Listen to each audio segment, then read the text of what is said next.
How to remove the fuel tank from a Ford tractor.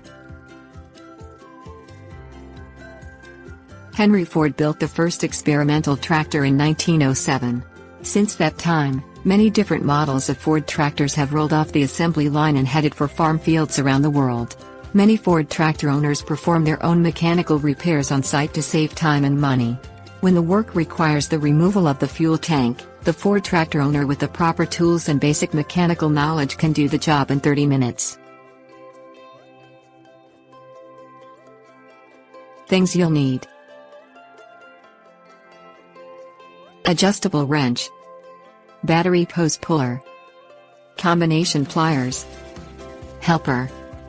Disconnect the positive post on the battery using an adjustable wrench and a battery post puller.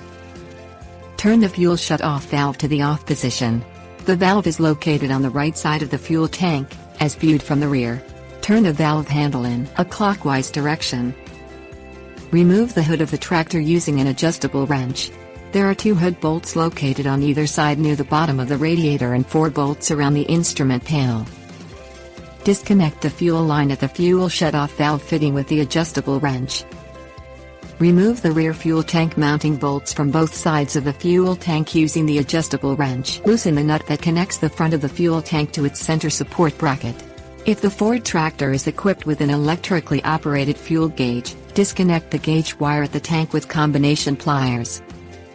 Remove the oil gauge line from the clip at the right rear of the fuel tank. Lift up the oil line by hand just enough to clear the clip and pull the line free. Handle the line carefully to avoid kinking or distortion. Remove the fuel tank by sliding it forward from the front mounting bolt. Have a helper to lift it from the tractor if necessary. Tips: warnings. Use caution when removing fuel tank. Work only in a well-ventilated area away from heat sources and open flames.